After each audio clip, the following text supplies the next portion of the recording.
In this episode of Occult Unmasked, I talk about the occult books I've picked up in the last few months, how they relate to my demonic encounter of the past. I will do book reviews concerning these books in the future, and I will reveal more concerning demonic entities. I thank you for watching. John Razimus here with the John Razimus channel.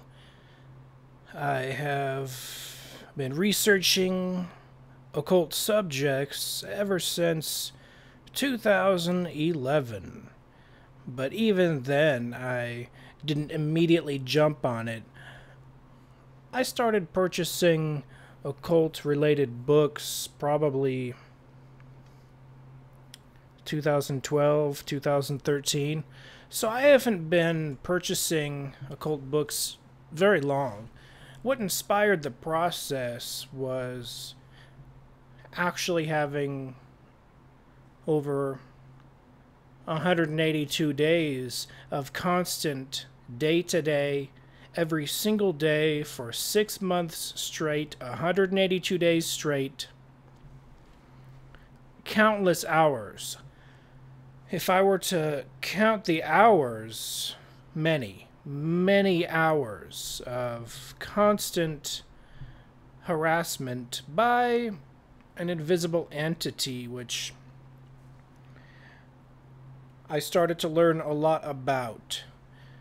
There are a lot of these supposed occult experts that come onto my channel telling me, "Oh, you don't know what you're talking about, man." And then I check out their channel, and they're clearly like 12-year-olds.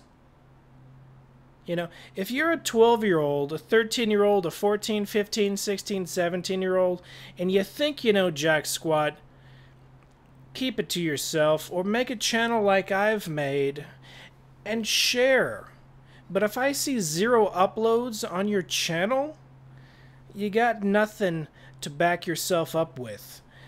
And I really appreciate legitimate feedback that a lot of my viewers have given. I don't claim to know everything, and I never have. But I do claim to have a heightened ability of perception, if you will. I can perceive things that other people immediately dismiss or never even notice. So this demonic entity, this imp demon, which had the ability to move objects in our dimension, coexisted in my room. It was my roommate for 6 months. I moved in, didn't notice it the first 2 or 3 weeks. But then when I did notice it, it never stopped. It wasn't shy. It didn't have any reservations. Although I do have to admit, my roommates living in the room over and the room over, they witnessed 0. And guests that did come over, they witnessed 0. So this entity only bothered me. These entities, that one in particular, I can't really know for sure how intelligent it is, because I think it was playing dumb for a lot of the time.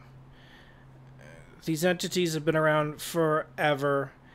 As long as the planet Earth has been here, would be my guess.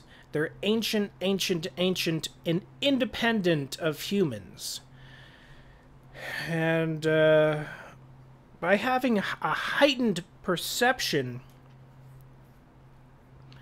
they picked the wrong human to screw around with.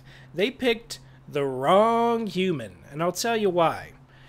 Because they didn't know that I perceive everything, alright? Sometimes maybe it'll take me a couple days or a couple weeks to piece together a puzzle, but once I do, bam. It sounds very abstract, But ever since then, I have purchased many, many books. These are all occult books that I've purchased in the past couple years. And this is not my full collection. This is just what I was able to stack. My full collection is maybe 50 more books on top of that. This is about 90 books, so I guess my full collection is about 140 books or so, and it's too many. I'm selling some of them on my website, puremedical.com, and I'm lazy, so I haven't even listed many. I put like a dozen.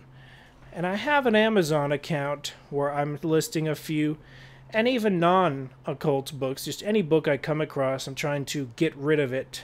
And if I can't sell it on Amazon or Pure Medical, I'm going to end up just donating it or maybe trying to get some credit at a used bookstore. Having a million books proves nothing. And concerning these books, I haven't read all of them. I've read, out of these 90 behind me, I've probably read 30 of them, to be honest. About 30. Here's the most expensive one on this stack. This is a first edition of E.A. Koetting's The Book of Azazel. And it's for sale. It's the limited edition. You can use a black light to see some secret sigils. And I am selling this. I'm going to do a review of this book, though. So stay tuned. Next year, 2017, I will do a full review of this book. But I definitely have read it. I'm rereading it for review reasons. I have many books involving The Way, which is a Chinese religious / philosophy, a spirituality that permeates the East. So I have many books talking about The Way. Taoism to Feng Shui probably even incorporates it.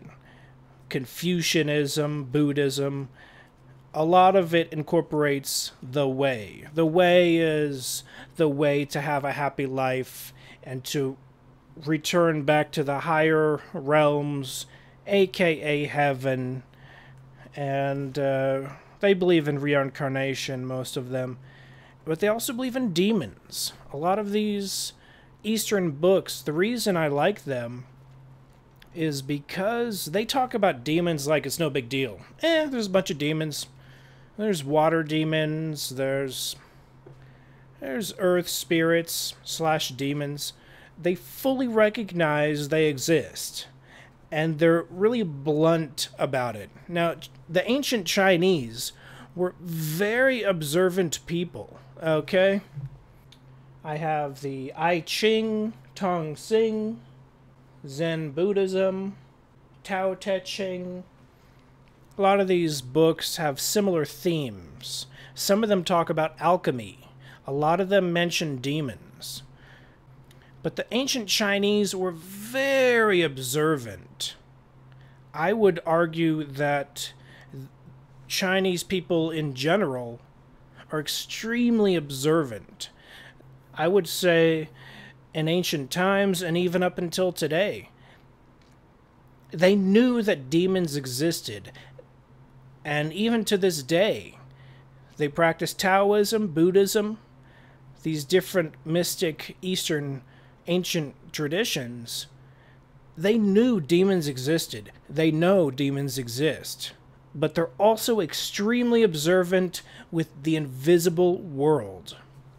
And it extends to the unseen, even involving Feng Shui. I have 2 Feng Shui books, and I need to thoroughly go through these. Let's see. Feng Shui for Today by Quan Lao and The Western Guide to Feng Shui, Room by Room by Catherine Collins. It's not just arranging furniture to be pleasing to the eye. They actually arranged things in their room, taking into account the invisible world. Positive karma, negative karma, yin and yang. They saw what a lot of people today don't see. And I believe it's not just the ancient Chinese. The ancient Europeans also could see demonic entities, even if not with their eyes. They could perceive they were there. I had a wake-up call, if you will, in 2010, and especially the 6 months in 2011.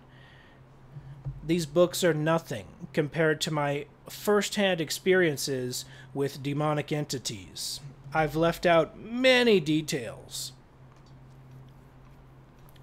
because A, I'm writing about them, but B, I see them as important. I almost want to use them to validate other people's claims. When other people say, "Oh yeah, I saw a bunch of demons,"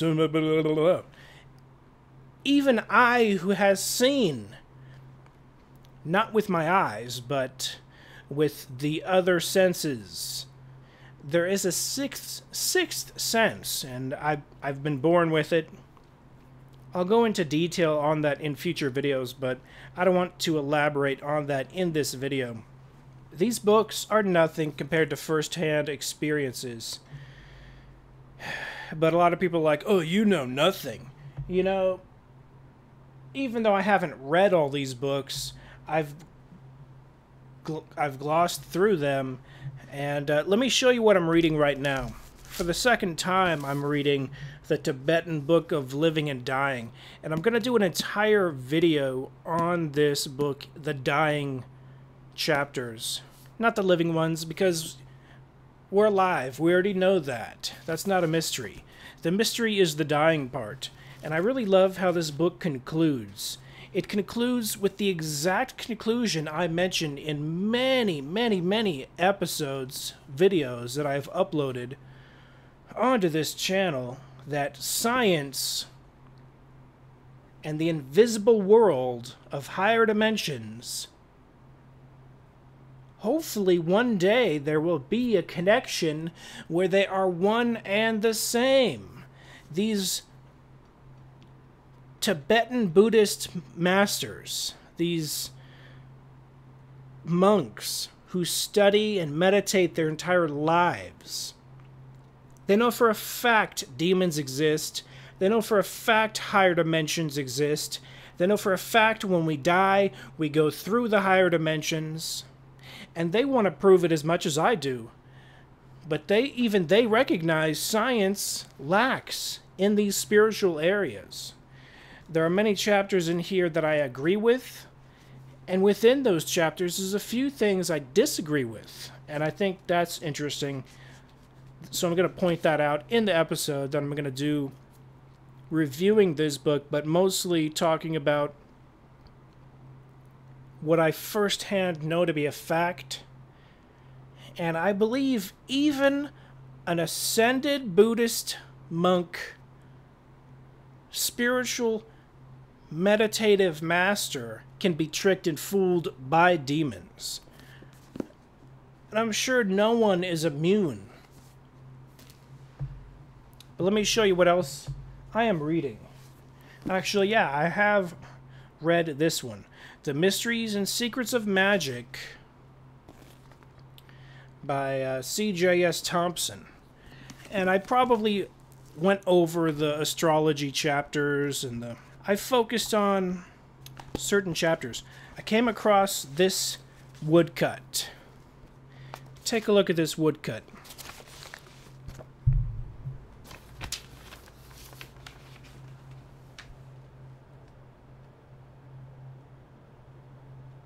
That woodcut is a witch and her many familiars.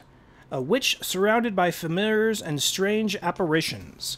A familiar is a demonic entity assigned to a human. Seeing that, I wanted to find the book where this image originates. And so I looked for it, and I thought I found it. I just ordered this book with this exact woodcut on the cover. It's called Fairfax Demonologia, with biographical introduction by William Grange, A Witch and Her Imps. A Witch and Her Imps, 1621. What I was harassed by for 6 months straight was an entity like one of these. I couldn't see it though. It was optically invisible. I'll show you what else I am reading. Mastering Witchcraft, a practical guide for witches, warlocks, and covens, by Paul Hewson.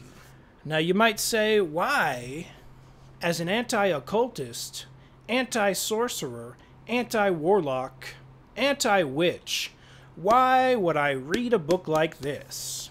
So I can see the secrets of the enemy. That's why. Even though I consider witches, warlocks, sorcerers, and occultists the enemy, I also see them as someone I can learn from. You see, let's say you are a Republican or you are a Democrat. Despising the other party is actually a futile, pointless waste of time. Learning from their perspective will get you a lot farther in life. Instead of getting attacked by someone of a different political ideology, in this spiritual war in the universe, there's always going to be yin, there's always going to be yang. You can't destroy the other side. It's not going to happen anytime soon. So learning to get along to a certain extent is something I have sought out. Let me show you what else I have picked up in the last couple months. Dictionary of the Occult by Harry E. Weddick. This book looks like a joke, but it's not. This book has words and definitions that Google has never even heard of. This book has more Mancy definitions than I've ever seen in my life. What's a Mancy definition? You'll get the gist when I read them out. Catopromancy. What's catopromancy? Never heard of it. Google probably hasn't either. Catopromancy is divination by means of a lens or a magic mirror. This technique was known to the ancients and is mentioned by Aphelius, Phanasius, the Greek traveler, and Saint Augustine. Catopromancy was practiced by the Dayaks of Borneo and the Incas. I have heard that Dr. John Dee's Black Mirror might have been Incan. So the Incans did use polished obsidian as scrying black mirrors. Capnomancy, divination by means of wreaths of smoke. Captromancy, divination by means of the fumes rising from poppy thrown on live coals. There are so many Mancies on here. Obviously, the guy who compiled this dictionary was obsessed with learning every Mancy of history. And so that is an important thing. Spudomancy, divination by means of cinders from sacrificial fires. Stitchomancy, divination by opening a book at random and interpreting the first word read. Ooh, that's something people do on a regular basis without even knowing it. I didn't even know that was a form of divination, but According to this dictionary of the occult, it is. Now, the more common mancies would be necromancy, a dark subject which people relate to dead bodies, but the purest definition is actually communication with dead humans, with ghosts. And you might think, what's the difference between communication with ghosts and communication with demons? Well, the difference to the eyeball might be nothing, because most humans don't even have the ability to communicate with either, let alone discern either. I just picked up this book. It's a really rare special edition. I believe it's a necromancy book, and so it's a little bit in the dark area. I haven't read it yet because it's too valuable, but I probably will skim through it and maybe I'll do a review. Keys of Occult, something like that is what it's called. Here's a book I just picked up today. This very day today. The Secret of the Golden Flower. This is the type of book I'm going to pick up to see if there's anything relating to Corners of Rooms. I'm going to do an entire Corners of Rooms series. And I saw some interesting Eastern woodcuts and designs and illustrations, which may or may not lead to anything related to Corners of Rooms. I had a crazy lucid dream 2 nights ago. I had a dream about Corners of Rooms 2 nights ago, confirming to me that the subject is very important. More important than maybe I even understand. I have registered cornersofrooms.com. That's how serious I am. My first prequel book I'm writing is entitled Corners of Rooms. What's the big deal? What's so special about Corners of Rooms? Check out my one video entitled Corners of Rooms. That's the introduction video. It's 20 minutes of me just talking off the top of my head, but I give almost too much away. But if you're patient enough to watch through the 20 minutes, I believe you will receive some information that is freaky to some. So if you're freaked out by demons watching you 24/7, steer clear of my occult-related videos, because I'm going to talk about that subject quite a bit. Even Mel Gibson on the Stephen Colbert Show mentioned to Colbert, he said, there's an invisible world all around us. There's a devil on one shoulder and an angel on the other shoulder, telling you bad things and good things. And then Colbert, who's a diehard supposed Catholic, went on to say, oh, it's saying go to commercial. And he's a professional comedian, so it's his job to spin anything the guest says into a funny segue into a commercial. But I'm not sure Colbert is a spiritual person.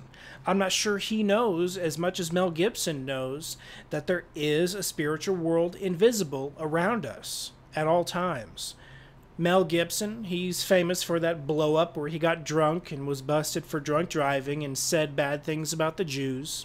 But aside from that, I think he's a spiritual person. If he acknowledges there's an invisible world all around us. Even Madonna, who is probably not the most spiritual person in the world, even she admits there's an invisible world with wizards all around us. Now, obviously she is calling these demonic entities wizards, these familiar spirits wizards. I've never heard anyone refer to them as wizards, but if one appeared to her and he was in a robe, a hooded robe, she might make the comparison to a wizard. So the latest book I got, past that one, is a facsimile. I can't afford some of these 1800, early 1900 books, but sometimes it's better to get a modern day copy anyway, because you don't want the pages falling apart in your hands. I had a dream about pages coming apart in a book, and I'll talk about that in the future, but this book is by William DeLawrence. William DeLawrence is an occultist, of the late 1800s, early 1900s. William de Lawrence wrote a book called The Sacred Book of Death, Hindu Spiritualism, Soul Transition, and Soul Reincarnation. Here is one of the images that they reproduced for this book. De Lawrence wrote many books, perhaps plagiarized or copied many books.